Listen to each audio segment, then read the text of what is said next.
Assalamualaikum warahmatullahi wabarakatuh. Salam sejahtera untuk kita semua.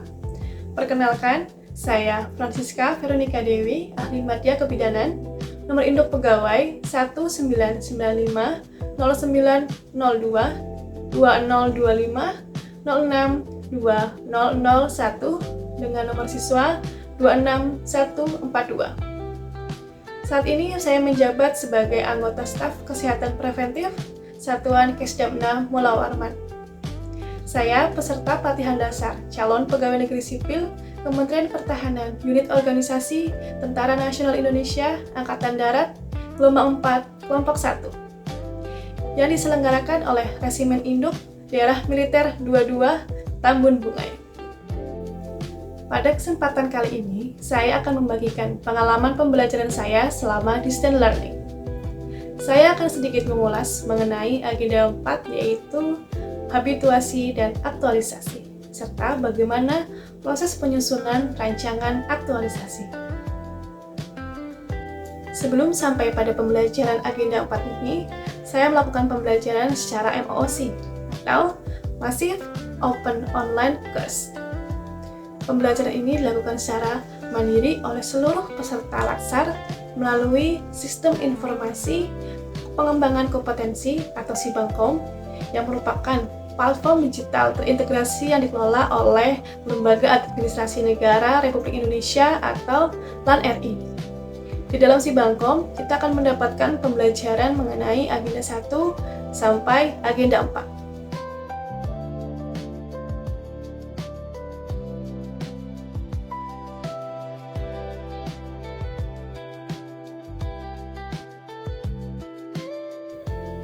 Pada agenda 1 merupakan pembelajaran mengenai sikap dan perilaku bela negara.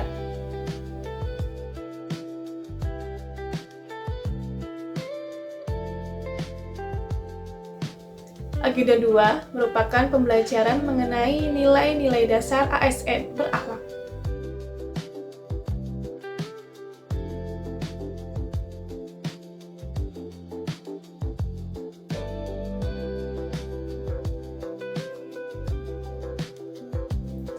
Agenda 3 mempelajari mengenai manajemen ASN dan smart ASN. Dan agenda 4 yang akan kita pelajari adalah habituasi dan aktualisasi. Setiap kita mempelajari satu modul, kita akan mendapatkan satu buah trofi. Trofi-trofi inilah yang kita kumpulkan agar kita bisa melanjutkan ke tahap selanjutnya sebelum evaluasi, yaitu microlearning. Setelah microlearning selesai, kita baru bisa melakukan evaluasi akademik 1 sebagai penilaian terhadap pengetahuan kita selama pembelajaran mandiri. Setelah pembelajaran MOOC selesai, dilanjutkan pembelajaran distance learning bersama Widya Iswara yang dilakukan secara sinkronus dan asinkronus. Sinkronus merupakan pembelajaran yang interaksinya dilakukan secara langsung bersama Widya Iswara yang dilakukan secara daring melalui Zoom meeting. Sedangkan pembelajaran asinkronus merupakan pembelajaran yang interaksinya dilakukan secara tidak langsung. Bentuk kegiatan asinkronus merupakan pembelajaran mandiri serta pemberian tugas baik individu maupun kelompok. Walaupun metode asinkronus ini terlihat fleksibel, namun para Widya Iswara tetap memperhatikan kedisiplinan para peserta latsar, yaitu dengan memberikan tenggang waktu pengumpulan tugas baik individu maupun kelompok. Agenda 4. Di dalam agenda 4, kita akan mempelajari antara lain tentang review atau mengulang kembali materi atau pembelajaran dari agenda 1, agenda 2, dan agenda 3. Nomor 2, kita akan mempelajari tentang konsep habituasi dan aktualisasi. Ketiga, bagaimana bimbingan rancangan aktualisasi. Yang keempat, evaluasi rancangan aktualisasi. Yang kelima, habituasi di tempat kerja. Serta yang keenam adalah bimbingan evaluasi aktualisasi. Dalam mereview pembelajaran agenda 1 sampai agenda 3, salah satu hal yang saya lakukan adalah dengan menonton kembali video pembelajaran yang telah saya buat sebagai bentuk tugas individu pembelajaran asinkronus di tiap-tiap agenda sebelumnya. Video pembelajaran ini bagi saya sungguh sangat bermanfaat karena dapat mengefektifkan cara pembelajaran. Dalam menyusun rancangan aktualisasi, Hal pertama yang harus kita lakukan adalah mengidentifikasi isu-isu yang ada di unit kerja kita masing-masing. Teknik identifikasi isu bisa dilakukan dengan cara APKL atau USG. APKL merupakan akronim dari aktual, problematik, berhalayakan, serta layak. Metode APKL digunakan untuk menentukan isu berdasarkan kriteria. Yang kedua adalah USG atau akronim dari Urgency, Seriousness, and Ground.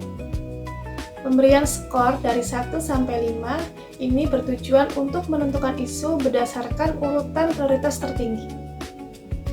Setelah isu aktual didapatkan dari teknik identifikasi isu, maka selanjutnya adalah dengan membuat diagram Ishikawa atau fishbone diagram untuk menentukan akar masalah dari isu tersebut.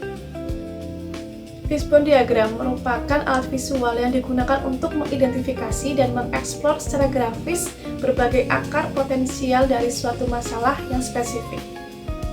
Terdapat 6 faktor dalam mengidentifikasi akar masalah. Faktor pertama adalah metode atau faktor metodenya. Yang kedua, material, faktor material. Yang ketiga, machine atau faktor pendukung. Yang keempat, man, yaitu faktor manusia atau SDM-nya. Yang kelima, environment, yaitu faktor lingkungan. Dan keenam adalah measurement atau faktor pengukuran. Pembahasan selanjutnya mengenai habituasi dan aktualisasi. Habituasi merupakan proses pembiasaan terhadap suatu penyesuaian agar terbiasa melakukan pekerjaan yang bersifat intrinsik pada lingkungan kerja. Sedangkan aktualisasi adalah suatu proses menjadikan pengetahuan dan pemahaman menjadi aktual. Bagaimana hubungan rancangan aktualisasi terhadap habituasi dan aktualisasi? Hal ini dapat digambarkan seperti keadaan sebuah jembatan, di mana proses habituasi dengan menerapkan nilai-nilai dasar ASN untuk dapat mencapai ke aktualisasi harus membuat sebuah rancangan agar dapat mewujudkan ASN yang memiliki nilai-nilai dasar berakhlak. Pada akhirnya dapat disimpulkan bahwa habituasi dan aktualisasi merupakan proses yang penting untuk menciptakan ASN yang profesional, berintegritas, adaptif, serta memiliki nilai-nilai dasar berakhlak. Nilai dasar inilah yang menjadikan ASN bangga melayani bangsa. Sekian pengalaman pembelajaran saya selama agenda 4 mengenai habituasi dan aktualisasi. Semoga dari apa yang saya paparkan dapat diambil manfaatnya. Terima kasih. Wassalamualaikum warahmatullahi wabarakatuh.